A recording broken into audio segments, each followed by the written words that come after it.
আপনারা যারা এখনো প্রসাদ গ্রহণ করেন তোমাদের পক্ষ থেকে বিশেষভাবে অনুরোধ করা যাচ্ছে আপনারা প্রসাদ গ্রহণ করুন। প্রসাদ গ্রহণ করার জন্য আবার আসি খুব উৎসব হরে কৃষ্ণ। প্রসাদ নেওয়ার জন্য বিশেষভাবে আহ্বান করা যাচ্ছে। এটা একটু ভাষা রাখি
কীর্তন আসবে উপস্থিত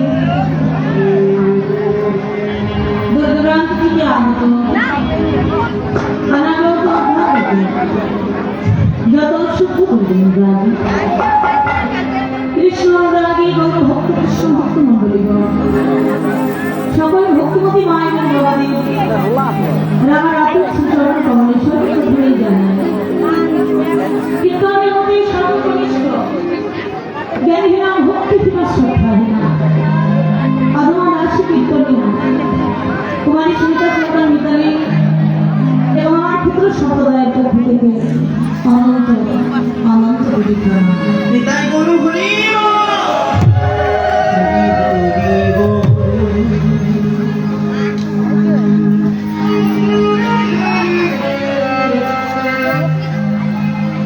শুধু ভক্ত মন্ডলী আজ আসলে দাঁড়িয়েছি আমার অনাদি আদি ভগবান শ্রীকৃষ্ণের অপার লীলা কথা পরিবেশন করবেন কীর্তন হলো কীর্তন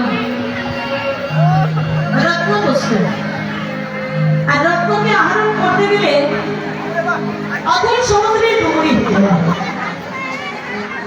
ডুবুরি অদূরের কথা আমি যে একদিন তো বাড়ি করার যোগ্য আমার মধ্যে নেই। জয় জয় নিতাই গৌর প্রেমানন্দে।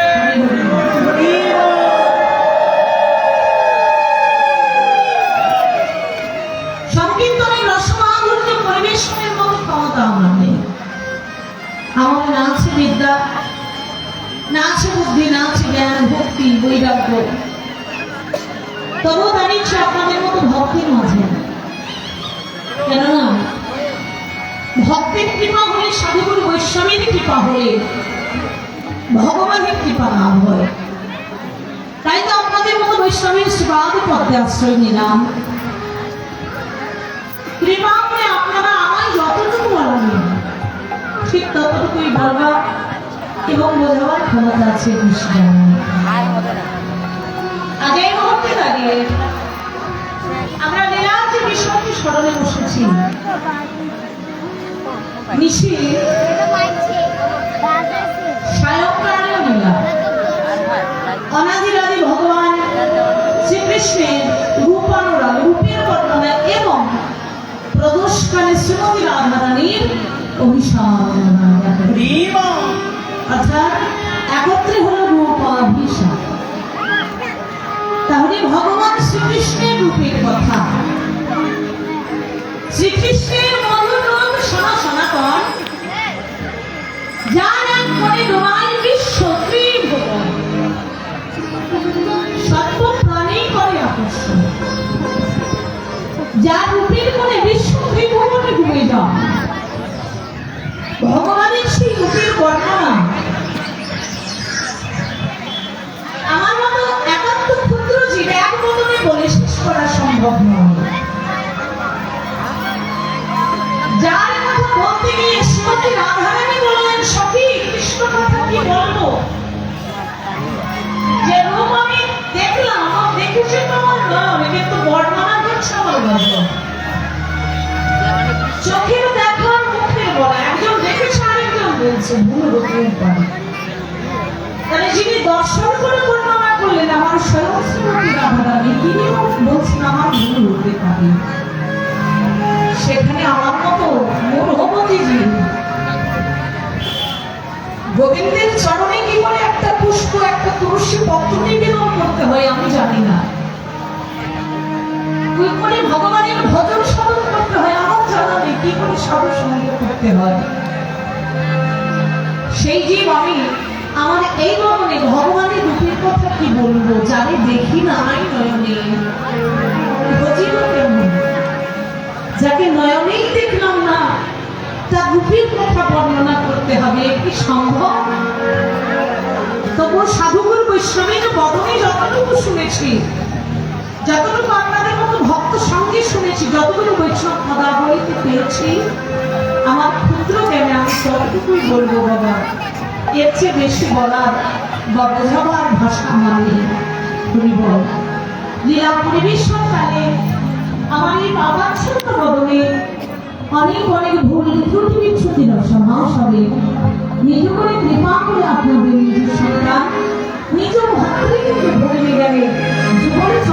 কাছেই গিয়ে কৃপা করে ক্ষমা দৃষ্টিতে দেখুন। শ্রী গুরু নিতাই মুর্শিদাবাদ বিদ্যানন্দে নিতাই গৌরী হরি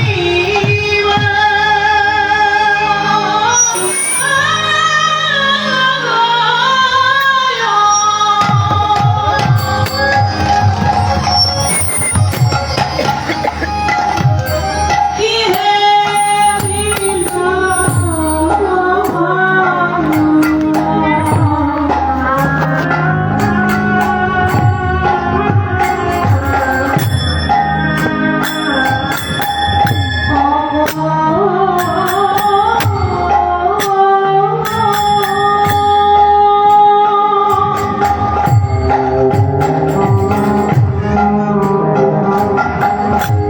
আমার কি হে লীলা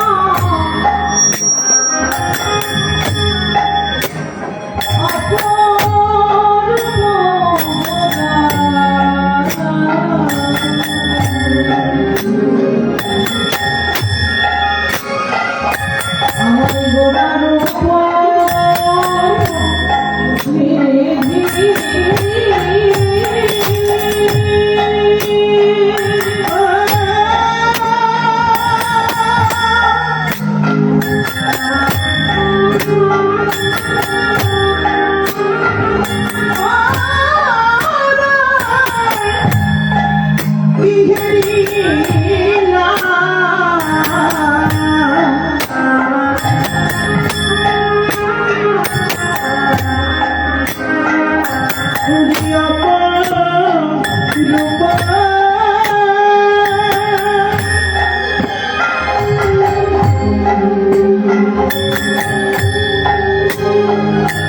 আমি কি হেরিনা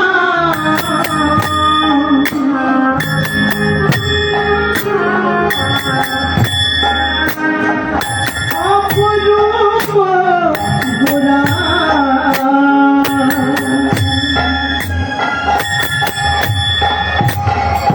আমার গোরার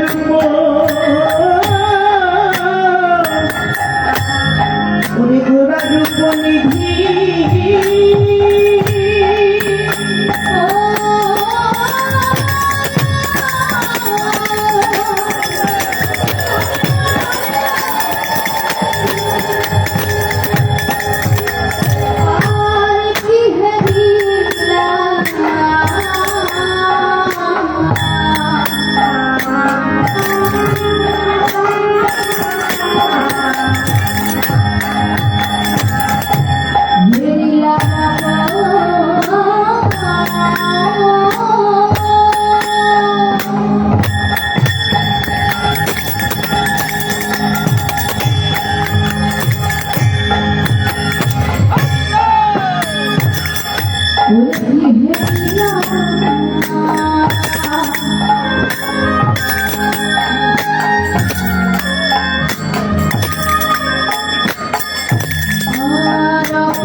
Thank you.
ভালো বলছেন হবে না কেন বাবা? বাজারে দুধ কিনতে পাওয়া যায়, দুধের পুষ্টিগুণ অনেক বেশি। তাই বলে সেই বাজার থেকে কেনা দুধটা এনে যদি আপনি স্বাদ করবার জন্য একটু জাল করে পান করেন তাহলে কিন্তু সেটা ভালো লাগবে, তবে ততটা বেশি মধুর লাগবে না।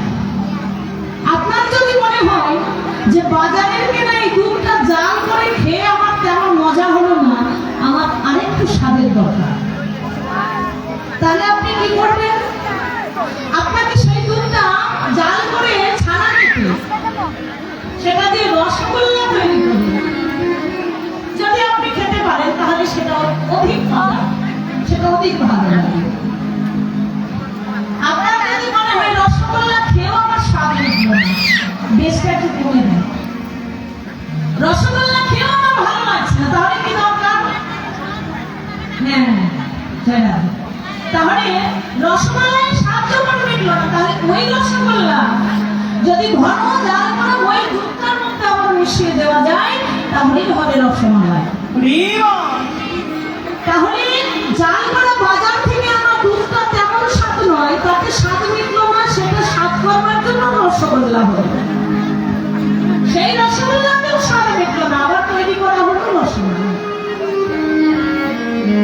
ভগবান একাই ছিলেন, একে একটা লীলা রং শাশ্বত হলো না। ভগবান চিন্তা করলেন এক ভেঙে আমায় দুঃখী হতে হবে, কেননা ভক্ত আর ভগবান হলে তবেই লীলায় আনন্দ পাওয়া যায়। তাই ভগবান কি করলেন? নিজ অঙ্গ থেকে সৃষ্টি করলেন আমার প্রেমময়ীকে, শ্রীমতী রাধারানীকে। আবার কলিতে তার নিজ প্রয়োজনে ভক্তের ভক্তি রসাস্বাদীকে ভগবান দুই দিকে একাকার হয়ে গেলেন। জয় রাধে। তা বাবা, যিনি অনন্তকোটি ব্রহ্মাণ্ডের মালিক ভগবান, তিনি সরৈশ্বর্যপূর্ণ ভগবান, উনি তো ভগবান।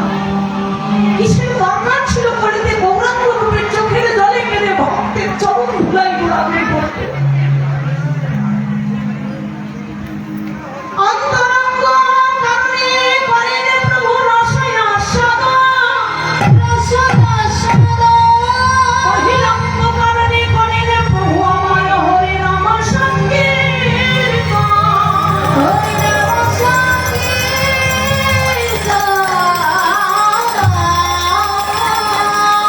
এখনো বহিরঙ্গ আরেকটা হচ্ছে অন্তরঙ্গ, দুটি কারণ। অন্তরঙ্গ কারণে করেন প্রভু আমার রস সংসাধন। অন্তরঙ্গ কারণটা কি? রাধা প্রেম, রাধা ভক্তি রস আস্বাদন করতে আমার ভগবান গোপনে গোপনে ভক্তদেরকে সঙ্গে নিয়ে সেবা স্বামীনাই রসময় কীর্তন করলেন।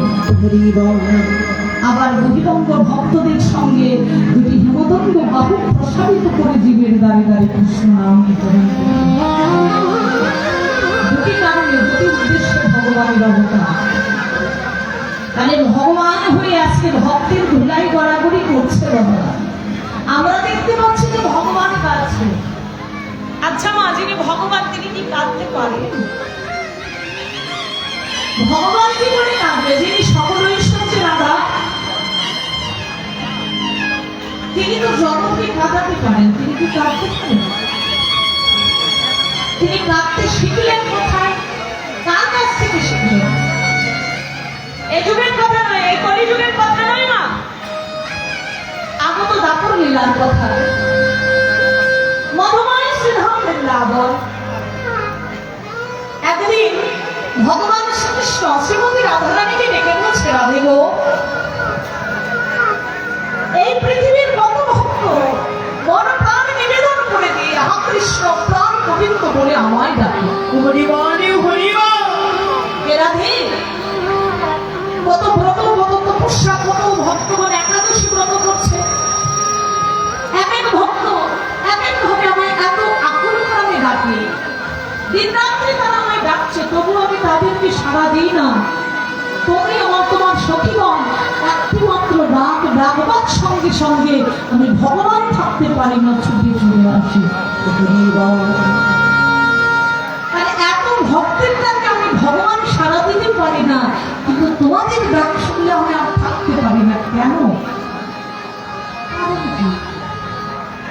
রাধারানী বলছে, বহু সেটা তুমি বুঝবে না। কি বলছো রাধে? তুমি সামান্য একজন নারী, আর তুমি নারী হয়ে আমার মতো আমায় তুমি জিজ্ঞাসা করছো, তিনি অনন্ত কোটি ব্রহ্মাণ্ডের মালিক ভগবান, যিনি 64 গুণের অধিকারী ভগবান, সেই ভগবানকে তুমি প্রশ্ন করছো যে আমি জানাবো না, আমি বলবো না? রাধারানী বললেন, বহু আমি সামান্য নারী হতে পারি, তুমি হতে পারো ঐশ্বর্যময় ভগবান, কিন্তু আমি জানি না সেটা তোমার জানো না। হতে পারো তুমি ভগবান। কি বলছো রাধা? আমি জানি না। তুমি জানো আমি কে? আমি সর্বৈশ্বর্যপূর্ণ ভগবান, আমার মধ্যে সমস্ত ঐশ্বর্য, বীর্য, যশ, স্ত্রী, জ্ঞান, বৈরাগ্য বিরাজিত। আমার মধ্যে 64টি গুণ রয়েছে। তাহলে এই 64 গুণের মধ্যে একটি গুণ নেই যেগুলো আমি বুঝতে পারি যে সেটা কি, কেন আমি তোমাদের জন্য এত পাগল? রাধারানী বললেন, ভগবান তোমার 64 গুণ থাকতে পারে, বলো তো তোমার যদি আমি বলি এই মুহূর্তে তুমি কাঁদো, তুমি কাঁদতে পারো? ভগবান বলছে, রাধে আমি তো জগৎকে কাঁদাই, কিন্তু নিজে কখনো কাঁদতে শিখিনি। আমি কি করে কাঁদবো? কি করে কাঁদতে হয় আমার জানা না। ভগবান তুমি কাঁদতে পারছো না, তার কারণ কি জানো? তোমার মধ্যে ভক্তি নেই। 64টি গুণের মধ্যে ভক্তি কোথাও নেই, আর এজন্যই তোমার চোখে জল পড়ছে না। ভগবান বললেন, রাধে এ কথা তো আমি এখন যাচ্ছি। আচ্ছা বেশ, তাহলে তুমি বলো রাধে, কার কাছে গেলে কোথায় দিলাম শিখতে পারবো? রাধারানী বললেন, এ গোবিন্দ তোমায় যদি কাঁদতে শিখতে হয় তাহলে তোমায় এমন একজন ভক্তের কাছে যাবে যে নিঃস্বার্থ, যার ভক্তির মধ্যে, যার ভালোবাসার মধ্যে সামান্যতম স্বার্থ নেই, যে নিষ্কিঞ্চন বৈষ্ণব, যার কাছে চাওয়া পাওয়া নেই। একমাত্র তুমি যা হৃদয় সর্বস্ব, দেহময় প্রাণ জীবনে যৌবন আমার কিন্তু সঙ্গে দিয়ে যারা হা কৃষ্ণ প্রাণ কৃষ্ণ বলে কাটতে পারে, হে গোবিন্দ এই জগতের সকল কিছুই তোমার। আমি যেন তোমার চরণ সেবা করতে পারি, আর কিছু চাই না। এরকম একজন ভক্ত তুমি খুঁজে বের করো, সেই ভক্তের যদি ধুলি তুমি মাথায় নিতে পারো তাহলেই তুমি তোমার অন্তরে ভক্তি জাগ্রত হবে, তুমি কাঁদতে শিখতে পারবে ভগবান। হরি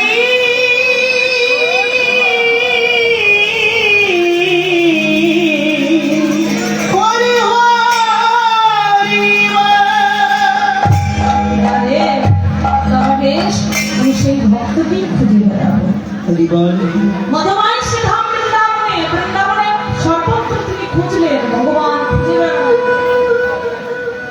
এমন একজন ভক্ত বৈষ্ণব পেলেন না যার পরশে, যার চরণ ধুলি অঙ্গে লেপন করলে চোখে জল আসে।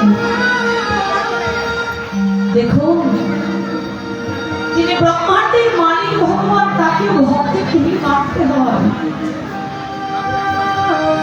ভগবান খুঁজে বেড়ালেন, কোথাও পেলেন না। বৃন্দাবন ছেড়ে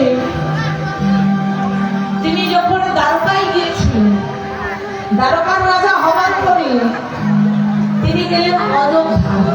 কেন? ধর্ম প্রতিষ্ঠার জন্য। আপনারা সবাই অযোধ্যা নামটির সঙ্গে পরিচিত। কেন না? মহাভারতের যুদ্ধ হয়েছিল বলে অযোধ্যা নামটির সঙ্গে পরিচিত। যখন পঞ্চ পাণ্ডবদের সঙ্গে কৌরব বংশের যুদ্ধ সংগঠিত হবে, হয়নি এখনো, হবে, ঠিক এখনো সন্ধিক্ষণে ভগবান শ্রীকৃষ্ণ গেছেন অযোধ্যায়, আর এইদিকে রাজা দুর্যোধন তার ঠাকুর দাদা দাদুমশাই বীর পিতামহ ভীষ্মকে ডেকে বললেন, হে পিতামহ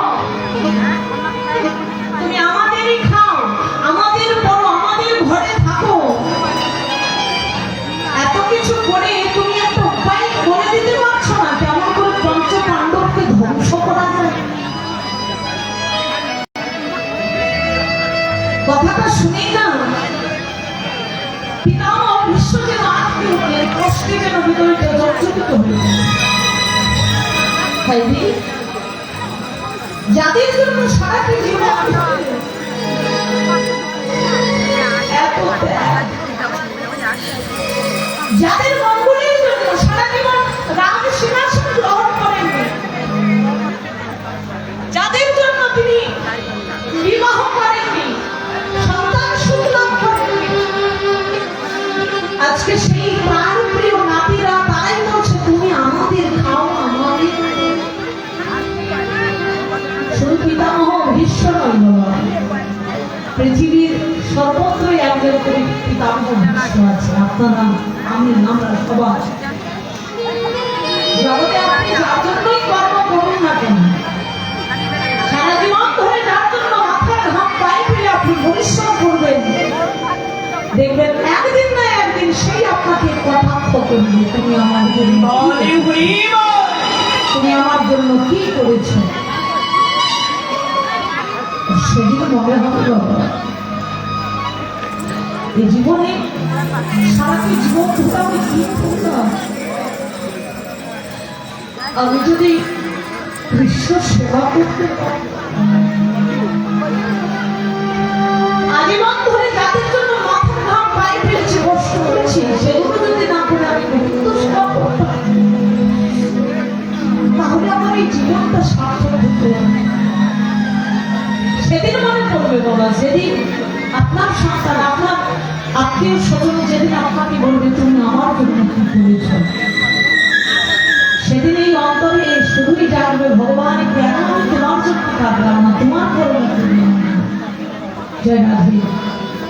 ছেলের জন্য বাড়ি গাড়ি করছেন করুন বাবা, কিন্তু এত বেশি করে দেবেন না যেটা করতে গিয়ে আপনার ভগবানের চরণ ছাড়া হতে হয়।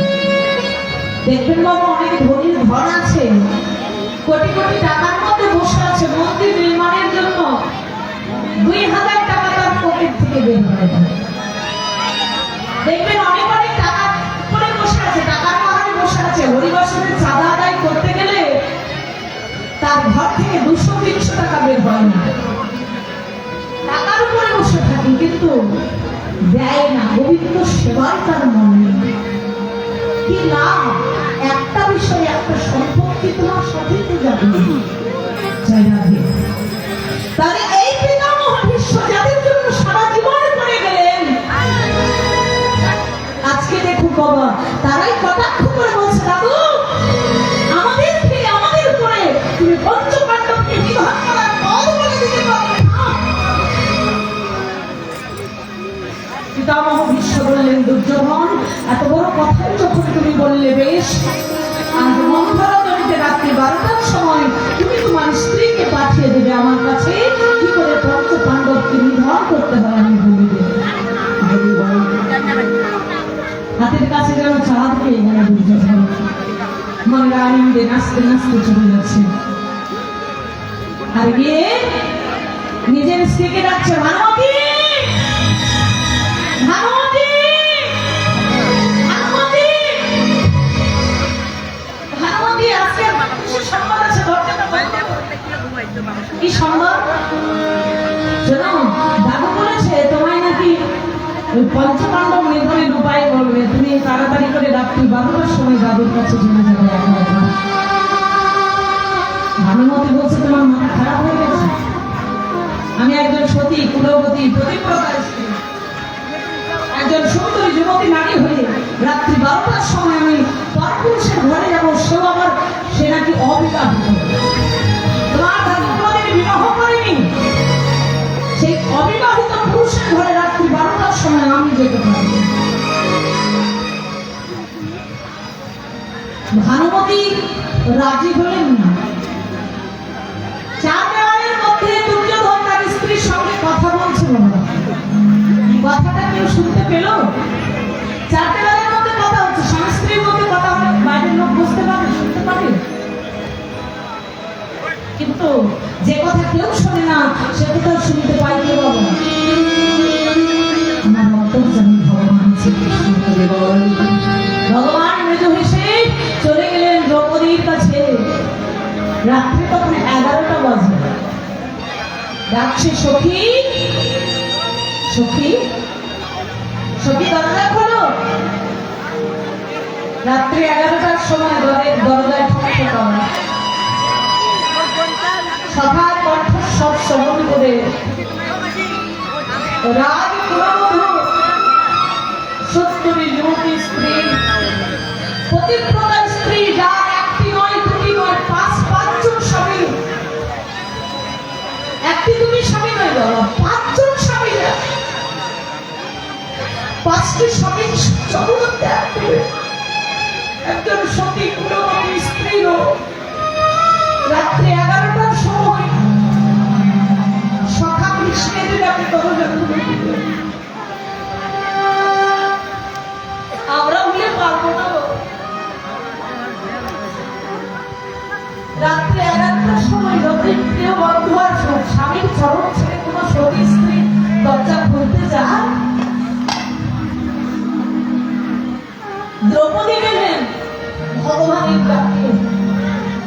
কেননা দ্রৌপদী জানে যার কাছে গেলে কোনো বিপদ নেই, তিনি তো নিজেই বিপদ ভক্তের প্রতীক্ষা করো। দরজাটা খুলে দিয়েছে বাবা। সখা, আমায় ডাকছো, চলো সখী আমার সঙ্গে চলো। রাত্রে 11টার সময় দ্রৌপদী কিছু জিজ্ঞাসা না করে কৃষ্ণ ডাকছে আর কিছু চলেছে। কৃষ্ণ বললেন, সখী শোনো, তুমি এক কাজ করো, তুমি দাদুর ঘরে যাও। দাদুর ভানেস্ত থাকবে, তুমি ভানুমতির গলা করে দাদুর সঙ্গে কথা বলে দাদু একটা বর দেবে, সেই বরটা তুমি আমি দরজার আড়ালে লুকিয়ে রইব, আমার নামটা যেন তুমি দ্রৌপদী একে একে দাদুর ঘরের দিকে ধাবিত হচ্ছে। কিন্তু বাবা, এখনকার দিনে যেমন স্যান্ডেল পরলে আমাদের আওয়াজ হয় না, কিন্তু আগেকার দিনে সাধারণ লোকে তো যত পড়তো না, তেমন পড়তো বাবা। রাজা যারা তারা তো পড়তো। তা দ্রৌপদী, তিনি তো ছিলেন রাজ কুলবধূ, পায়ে পড়ে আছে বাবা খড়ম পড়ে আছে। তা এই যে খড়মটা পায়ে দিয়ে ঠক ঠক আওয়াজ করে যাচ্ছে, মনে মনে চিন্তা করলেন আওয়াজ শুনে যদি দাদুর ধ্যান ভেঙে যায়। তাই কি করলেন, পায়ের পাদুকা জোড়া খড়ম জোড়া খুলে কৃষ্ণের হাতে তুলে দিয়ে বলছে, সকাই দেখো, তোমায় আমার পাদুকা জোড়ার দায়িত্ব দিলাম, তুমি ভালো করে দেখে শুনে রাখো যেন কেউ চুরি না করে। চমকে উঠলেন আমার ভগবান, এ কি? আমি বিশ্ব ব্রহ্মাণ্ডের মালিক ভগবান। দ্রৌপদী কেমন ভক্ত, কত বড় ভক্ত! কেননা সাধারণ ভক্তের পক্ষে সম্ভব নয় ভগবানকে নিজের পাদুকার দায়িত্ব দেওয়া। আপনার আমার ভগবান দ্রৌপদী পেরেছে ভগবানকে পাদুকার দায়িত্ব দিতে। ভগবান চিন্তা করলেন, দ্রৌপদী তুমি কত বড় ভক্ত, যে কাজে কেউ কোনোদিন আমায় দিতে পারেনি, তুমি আজও করে দিচ্ছ। ভগবান বলছে, ভগবানকে ডেকে বলছে, সখা দেখো আমার জুতা যেন চুরিটা হয়ে যায়। ধীরে ধীরে দ্রৌপদী এগিয়ে যাচ্ছে, দাদুর ঘরের দিকে দ্রৌপদী এগিয়ে যাচ্ছে। আর এদিকে ওই চরণের পদকা জোড়া ভগবান শ্রীকৃষ্ণ নিজের বক্ষে নিয়েছে যদি, আর পাদুকা স্পর্শ করবার সঙ্গে সঙ্গে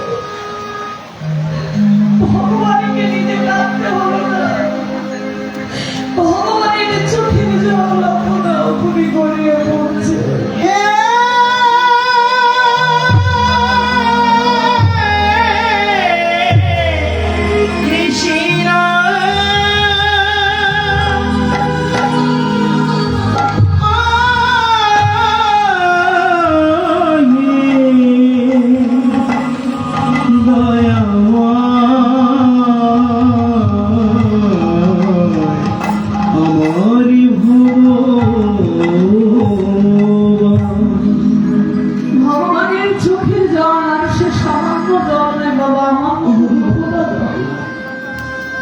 চোখের জলে যেন বন্যা হয়ে যাচ্ছে।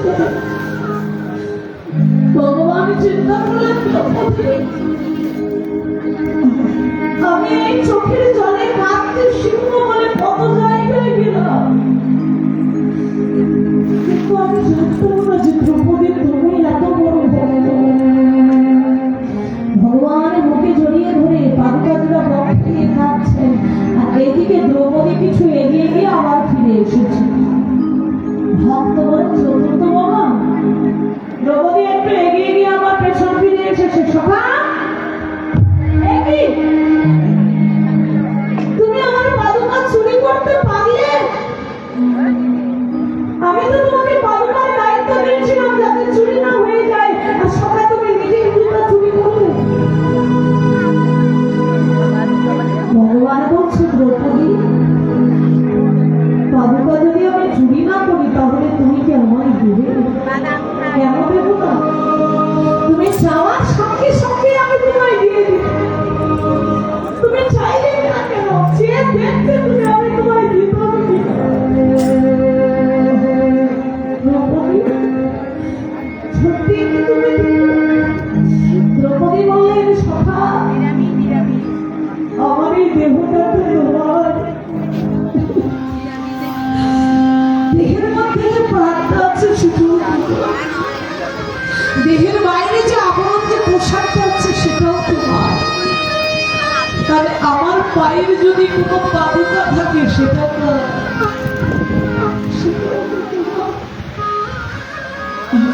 তুমি চাইলে আর আমি দেব না, এটা কি কখনো হতে পারে? ভগবানের চোখের জলে কেঁদে বললেন, দ্রৌপদী,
তুমি আমার পানি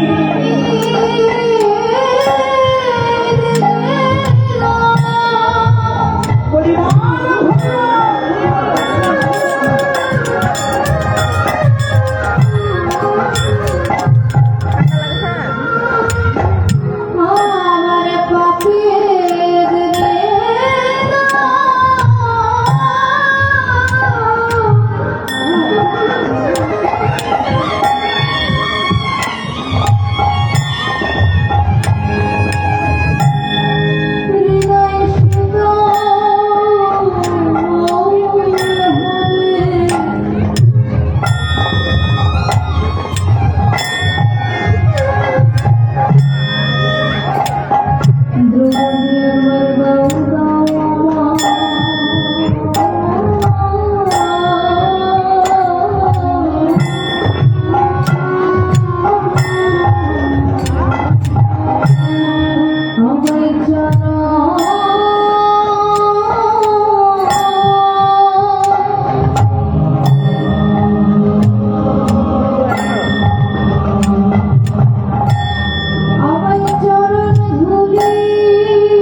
ভক্তির চরণ ধুলি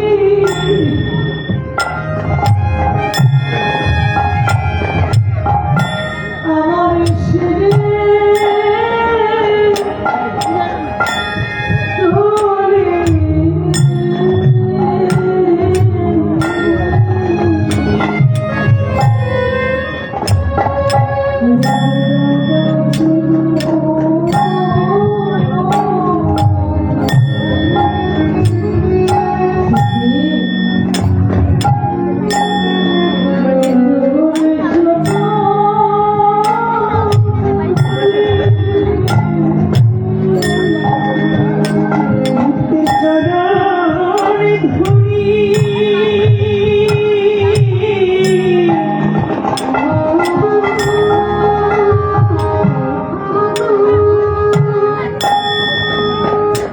আমার শিরে তুমি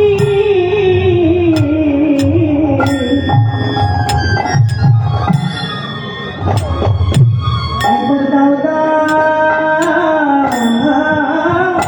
ভক্ত